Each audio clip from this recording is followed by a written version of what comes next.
Olá pessoal, tudo bem? Nós vamos reiniciar os nossos estudos após esse longo período que nós estivemos parados aí por conta da pandemia, então reiniciando as nossas atividades nesse período de estudos remotos, nós vamos dar conta do assunto que está aparecendo para vocês na tela aí, que são as vozes dos verbos. Mais especificamente, nós vamos tratar de dois conceitos dentro das vozes dos verbos, que é esse subtítulo que nós temos aqui: voz ativa e voz passiva. Então, nesse bloco de estudos que eu estou iniciando agora com vocês, esses dois temas aqui vão estar em voga o tempo inteiro. Ora eu falo de um, ora eu falo de outro, vou falar das construções, regras, etc. Muito mais a gente vai falar sobre a voz passiva do que a ativa, mas é interessante que vocês entendam do que eu estou tratando. E esse primeiro vídeo, então, eu vou apresentar para vocês o tema de maneira geral e depois nos próximos a gente vai aprofundando, tá bem? Então vamos lá. O que são as vozes dos verbos para começo de conversa, para vocês entenderem esse primeiro conceito, né? Nós damos o nome de voz à forma que o verbo assume para indicar se o sujeito é agente ou se o sujeito é um receptor da frase. Ou seja, se nós queremos dar mais ênfase em quem está realizando uma ação ou em quem está sendo afetado pela ação. Pode ficar meio confuso assim com o conceito, mas com os exemplos já já vocês vão entender do que estou falando, tá?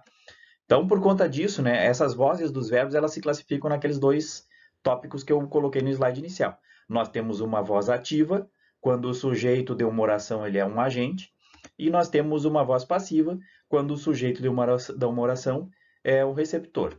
Aí vocês vão se perguntar, mas o que é um sujeito agente? O que é esse sujeito receptor? Tá? Vamos entender com exemplos aqui. Então, o sujeito agente, como o próprio nome está sugerindo, é quando o sujeito de uma oração, vocês lembram que uma oração sempre é formulada por um sujeito, por um verbo e por um complemento, um predicado, um objeto, enfim, mas sujeito e verbo sempre existem para que haja uma oração. Então, quando o sujeito dessa oração ele está praticando a ação expressa pelo verbo, por exemplo, ele está cantando, ele está correndo, ele está caminhando, né? Nesse caso, então, quando o sujeito está praticando a ação expressa na sentença, nós temos uma voz ativa, tá?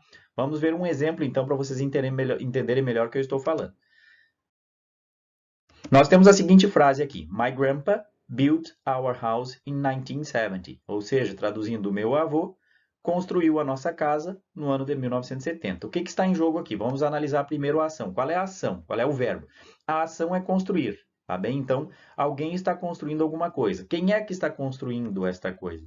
Quem está construindo é o meu avô. E nesta frase aqui, na composição da frase, ele é o sujeito da frase. Nós temos aqui o sujeito, né? O sujeito que pratica a ação, um agente, o meu avô, e uma ação, construir. Então, isto é uma voz ativa. O sujeito da frase, o sujeito da oração, ele está fazendo alguma coisa, está desempenhando a ação construir. Tá bem? O que é um sujeito receptor? Por outro lado, se nós temos um sujeito na voz ativa, um sujeito que faz alguma coisa, o sujeito receptor é o contrário. É quando o sujeito da oração ele não faz nada, mas ele sofre a ação, ele é afetado pela ação que está sendo desempenhada pelo sujeito, né? Ele está sendo desempenhada por alguém. Então, se nós tivermos um sujeito que recebe uma ação, nesse caso, então nós vamos ter uma voz passiva, né? Vamos ver um exemplinho agora. Eu vou colocar os mesmos elementos da frase anterior, só que a gente vai trocar as posições dele.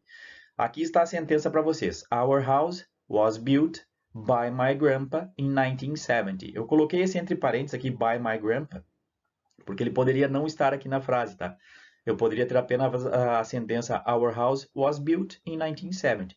Nos próximos vídeos vocês vão entender por que esse by my grandpa pode ser excluído da frase, mas não é o nosso tema hoje. Eu quero que vocês entendam, então, é só esses elementos, né? Nós temos novamente a ação construir aqui, como eu tinha dado no exemplo anterior. A ação continua sendo construir. Só que o sujeito agora é o our house. E esse our house, a nossa casa não faz nada. Ela não constrói, a casa não é um agente, ela não bota a mão na massa. Quem constrói continua sendo o meu avô. Só que agora, nessa formulação aqui, o meu avô não está na posição de sujeito. Eu tenho aqui, ó, um sujeito, o verbo, e meu avô ele está num complemento da sentença aqui, mas não na posição de sujeito, né? Então, nós temos os elementos. O sujeito é a nossa casa e a ação é construir. Só que a nossa casa não está atuando. Ela está sofrendo a ação da construção, ela está sendo afetada pela ação da construção. Então, isso é uma voz passiva, quando o sujeito se coloca com essas características de ser afetado pelo que está sendo feito. Tá?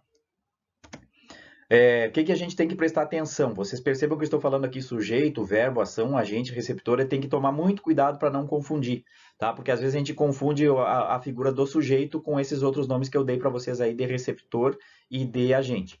Então, uma coisa é eu falar ação, agente e receptor, tá? A ação, vocês não vão ter maiores problemas, porque a ação sempre vai ser o verbo. É o construir, é o cantar, é o correr.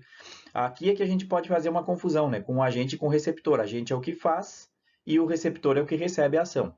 Não confundir com os conceitos de sujeito e verbo. Por aquilo que eu falei, né? O verbo não vai ter problema, porque o verbo é a ação. Isso aqui é difícil de confundir. Mas o sujeito, dependendo da construção, se for ativa, o sujeito é o agente, e se for uma construção passiva, o sujeito é o receptor. É muito comum fazer essa confusão desses termos.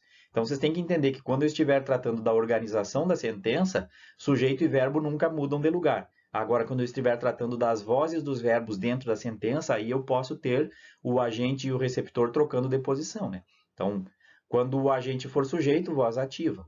Quando o receptor for sujeito, voz passiva. Só tomar um cuidado para que não haja essa mistura aí nesses elementos, tá? Eu vou fazer uma comparação, então, aqui para vocês entenderem. Vamos pegar as mesmas sentenças. A primeira na ativa ali. O meu avô construiu a nossa casa em 1970. My grandpa built our house. Eu tenho os elementos normais da sentença. Eu tenho um sujeito, eu tenho um verbo. Isso não muda. Só que aqui o sujeito é o agente, porque ele está praticando a ação. E o verbo ali está praticando a ação. E eu tenho a casa que recebe a ação construir. E aí a voz passiva com os mesmos elementos. Eu tenho casa, eu tenho construção e eu tenho avô envolvidos. Só que a organização aqui está de uma outra maneira. Então, o sujeito agora não é mais o meu avô, o sujeito agora é a casa, o verbo continua sendo construir. E aí nós temos as seguintes figuras ali embaixo. Agora, esse sujeito ele recebe a ação, ele é um sujeito receptor, com ação, e com o complemento, o agente está no complemento.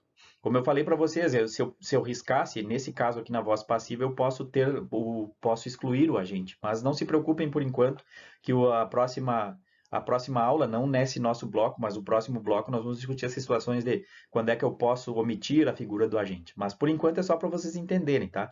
Essa comparação nessas duas sentenças é para vocês perceberem como esses elementos se apresentam na construção e aquele cuidado, como eu falei, não confundir o sujeito com esses outros termos, receptor e agente. Ora pode ser um, ora pode ser outro. Tá bem, pessoal? Acredito que esse aqui é o último slide desse tópico.